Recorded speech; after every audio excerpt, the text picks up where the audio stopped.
Welcome to Portfolio Institutional's latest Diversity Hub interview. I'm joined today by Melinda Wright, who is Global Head of Diversity, Equity and Inclusion at Cambridge Associates, to discuss the issue of an effective business culture for diversity to thrive. Welcome, Melinda. Thank you. Hi, everyone. Hello. That's right. Let's kick straight off. This is a very interesting topic. Let's begin, Melinda, by looking at what are the key characteristics of an effective business culture that enables diversity.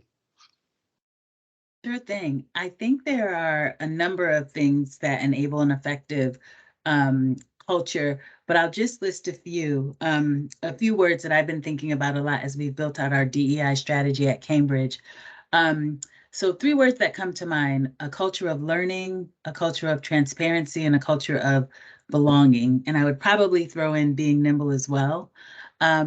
Transparency, because you garner greater trust from your community when people feel like they have visibility, into data that drives diversity, into promotion policies, retention practices, attrition, et cetera. Belonging, because everyone wants to belong. I heard a quote recently that said, it was about allyship, and it said something to the effect of, anyone can be an ally, but everyone deserves an ally, with this idea that everyone at work wants someone they can connect with in some way. Sometimes it's important that that person is part of a lived experience, and other times it could be just that you share something else in common. And then a culture of learning. The reason I think that's important to culture is because I think we're constantly learning and growing and developing, regardless of where we are: school, work, home, et cetera. And so I think when we have a culture where that's encouraged and promoted, it creates an openness and a curiosity so that there's sort of no bad question and people can sort of fluidly learn about one another. Okay, that's fantastic. Of those attributes, is the one more important than the other, or do they work all collectively? Yeah, I would say they certainly work collectively. I wouldn't prioritize one over the other. What I would do, though, is I mentioned the word nimble as well. I do think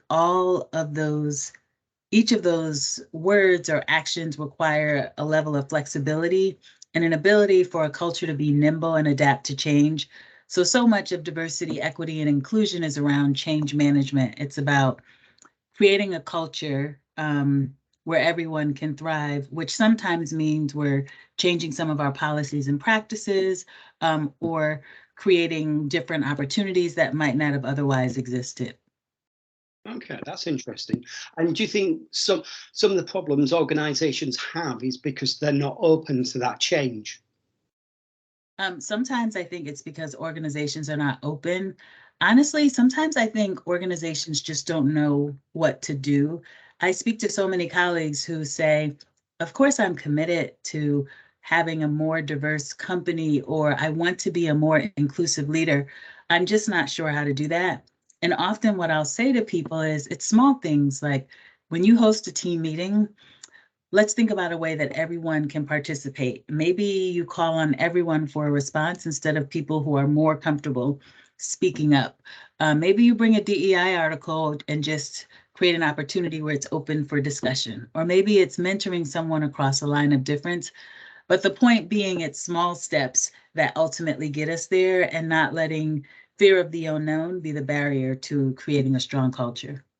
Okay, that's interesting. So, how important is culture in addressing diversity within the investment world? Yeah, I think it's critically important. I think about, the one thing that we talk about a lot, at least at Cambridge, is increasing diversity in financial services, because it is a predominantly, at least here in the US, it's predominantly white. And I imagine it's similar in the UK as well. And so we talk about, like, windows and mirrors, and I can reflect on that as a Black woman, where growing up, I didn't have my first Black teacher until I was a freshman in college. And so all throughout high school and elementary school, I was searching for that mirror, that person who I could say, oh, I can be like her because she is X. And so I think, it's a responsibility for our companies to say, what are the mirrors that we're providing for people along the way when we think about our junior talent? What are the windows, which are sort of like the opportunities that people can look out and say, okay, I see how I can do that. So that's sort of some of what I think about in response to your question. Yeah, yeah. Is that important, having individuals that people can identify with within organizations so that they can look up to and identify with? Yeah, I do. I think it's important. I think it's important for people to be able to relate in that way, and especially with people who they share lived experience. I also think it's important because, we've all heard the data around diverse teams perform better, they're more innovative. And I always say, if I had 10 Melindas around the table, I am definitely not learning, as opposed to if I had a Melinda and Andrew, Claudia, et cetera. Now we're getting creative, we're bringing in lived experiences and perspectives that we might not have otherwise had. So I do think diverse representation matters. I also think equity plays a big role. When we think about a diversity, equity, and inclusion strategy, it's probably harder to tackle, but I think equally important. Yeah. Do you think the investment world is still somewhere behind them? Because, FTSE companies and Dow Jones companies who are listed have been making strides to be more representative of the wider community on the board. But the investment world doesn't seem to have made the similar steps, does it? No, the investment world has not made the same steps. I think the conversation is starting to happen. So, I think in the wake of George Floyd here in the US, I think sort of around the world, people started talking about race and equity differently. And I think there's been a shift in consciousness in terms of how people think about equality. So I do think we're all thinking about it and we want to do it, but there's still a tremendous amount of work to do to get there. Yeah. And what must we do to get there, do you think? Yeah, I think a few things. I've talked a little bit about diversity and inclusion. I would say looking at the systems and policies in our companies to make sure that they're promoting equity. So if you did an analysis of promotion trends over the last 4 or 5 years, are we seeing any gaps, or are there certain groups that are being promoted at a lesser rate when compared to other groups? When we look at retention data, are we retaining one group, not just across lines of race, but when we think about gender or socioeconomic background, is there a gap there? Are we retaining certain groups more than others? So I think promotion, retention, attrition analysis are all really helpful tools to help us get a better picture of our firm and the culture that might be driving some of the data that we see before us. Okay. So what in that respect should the investment firms be doing? Yeah, so I would say look at the data so that when you create a strategy, it's based on the evidence. Ask questions, listen, and learn. I spent probably a few months just on a listening tour when I first arrived at Cambridge. What are our people saying? Where are we winning? I think often there's a lot to celebrate in culture. How do we learn what that is and then build on it? And then where are the gaps? There's an old saying that I'm sure many of us know that says culture eats strategy for breakfast. It's one of my favorites. It's so overused, but it's so true. And I do think at the end of the day, you can have the best talent, the best financial performance. I am not of the financial services world, but I'm learning the term alpha. You can generate the greatest alpha, whatever the case may be. But if people are unhappy and they're not able to thrive, you're not going to win in the end. So it's something I think about often, like how do we ensure that our culture maps to our ability to excel? And where would you say the stumbling blocks are then? I would say the stumbling blocks are in a few things. One, there's this notion that sometimes, advancing equity is a zero-sum game. In other words, if I advance, Andrew can't. And so therefore, there's an underlying competitive nature when we think about, for one, increasing diverse representation. Frankly, sometimes it is a little bit of a zero-sum game when just practically speaking, but that's not the entire story.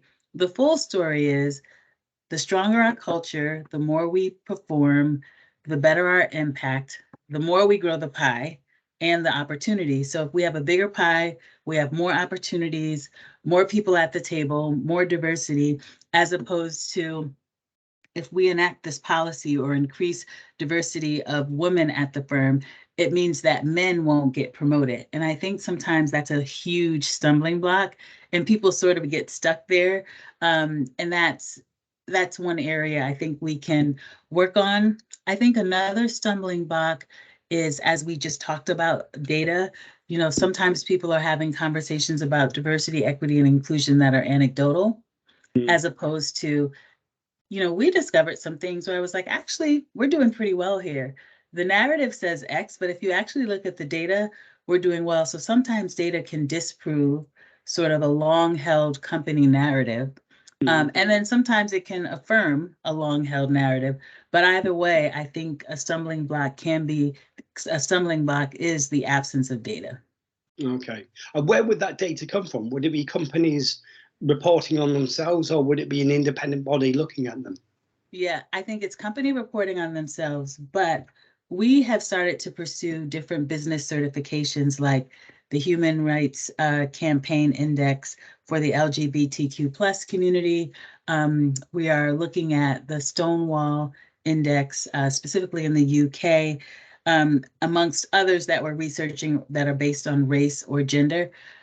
Pursuing sort of those certifications or designations have been a great exercise in understanding your company's landscape. So it's an external party that's saying, we'll give you the gold star if you've met these metrics. The good news is, I think that it's a way to attract talent. So if we can say on our website, we've reached this designation on gender, this one on race, this one on socioeconomic background. If I'm new to a company and I'm looking for jobs, the company that has sort of been certified in those areas is going to stand out. So I do think it's both and. It's both the company looking at their data, but also working with third-party vendors.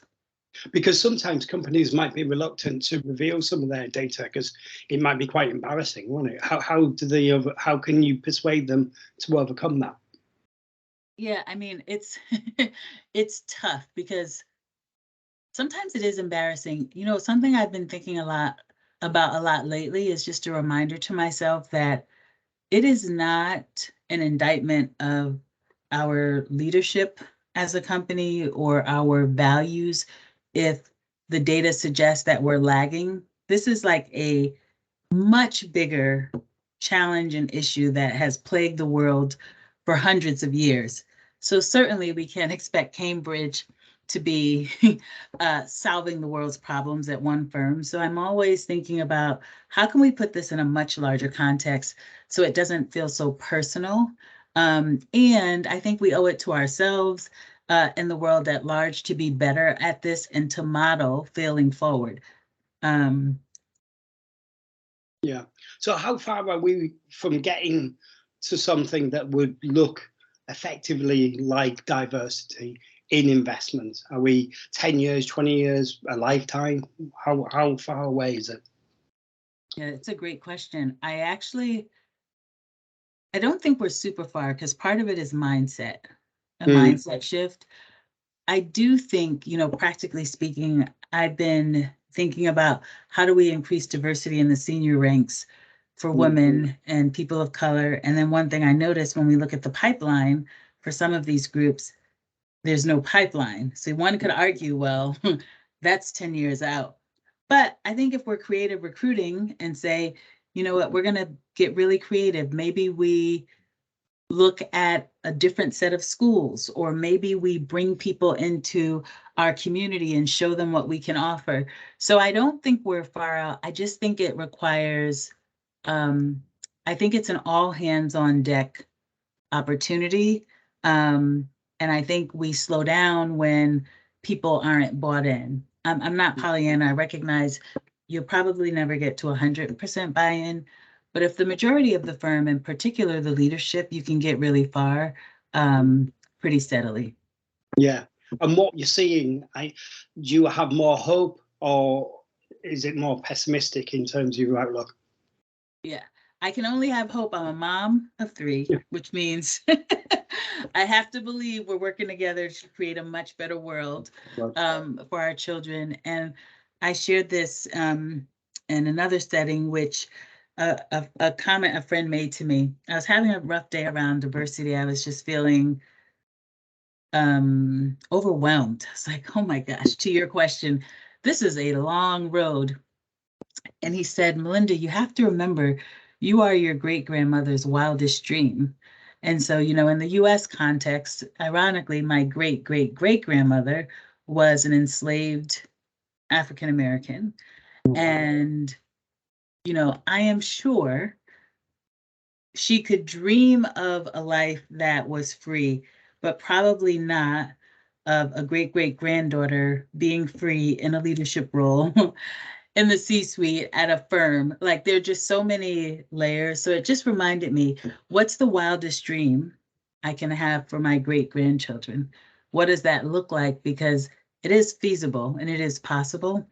So that's what I try to carry with me. How can we collectively dream big for the future generations? That's brilliant. Excellent. Is there anything else you would like to add on this topic, Melinda? Nothing I can think of other than thank you for the time. I think it's great to be able to think about these things together. So really happy we were able to do so. Well, thank you very much for your time. That's been fascinating. Thank you very much. And thank you very much for watching. Hope you enjoyed it. Thank you. Bye-bye.